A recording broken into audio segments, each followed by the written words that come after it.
Hi, I'm Julia M. Spencer, real estate advisor, investor, and enthusiast, and I'm here at beautiful Stone Mountain Park in Georgia near Atlanta, here on vacation, and I wanted to expand a little bit more about some questions that I got while I'm on vacation here.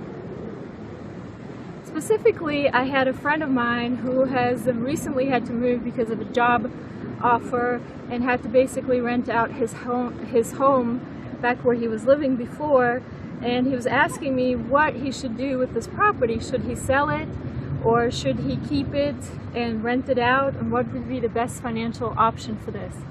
And I know this friend, I know this house, I know the location, and the market in the area where he owns this house isn't very good right now. And so what I had recommended to him previously is to very seriously look at getting the equity out of this home and using it for a down payment for another home. A lot of people have a lot of hesitation with this, and I've met several people that have approached me and said, no, we want to pay off the house, we want to own our houses outright, we don't want to have all these mortgage bills coming every way. It's going to be steady income for us to own a house outright and just collect the rent every month. Now, I want to tell you from my own experience, and I'm going to emphasize this because I learned this the hard way. The first couple of houses that I've paid off were fine because I had a lot of expenses at the time. But as you move on with your real estate investment career, you're going to start making more money is going to start coming in. You're going to have to really be very careful, you have to watch your expenses. And I'm not talking about create as little expenses as possible. You need to be able to create good expenses that can set off your income, because what happens at the end of the year, the IRS will come and confiscate whatever is your tax rate, your going tax rate, 33% for this person. They're going to confiscate 33% of your profit, and that money is gone. So what you want to do throughout the year, you want to have very much clear in your head the one side that is profit and the one side that is expenses, and try to make sure that they balance each other out all throughout the year. For this particular person, he works very hard. He has a very important job. He works, many hours of overtime, but he's not really, the income that he gets, and this is the way you have to change your mindset, the income that he gets from his pay is only 67% of what he could be making. And the reason being is that at the end of the year, everything that's profit, 33% is shaved off right at the top.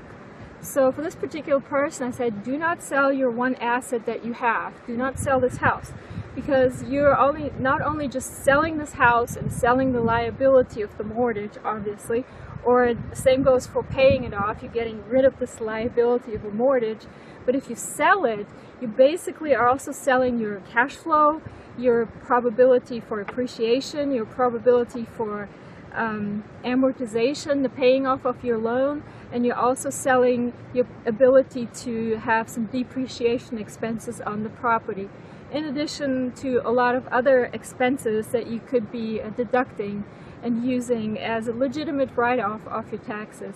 And so whenever people approach me and they want to be safe and secure and have the steady income of rent, I'm like, don't worry about the steady income until you actually have some serious income coming in. And that's when you worry about keeping a house that's already paid off. In the beginning, I always recommend try to get as much as the banks will give you. Obviously, you have to have good cash flow sense in your head.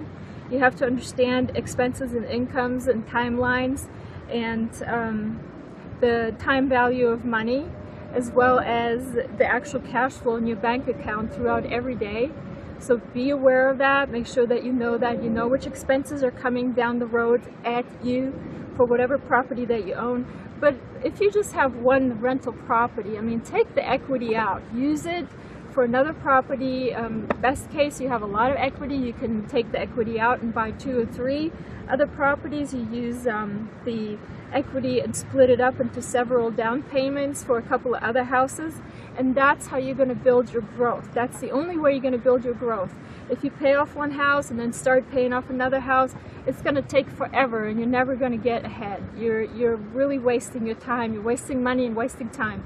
and I want to help you make money. So please go to my website. It's www.juliamspencer.com. Sign up for your free guide to real estate investing there.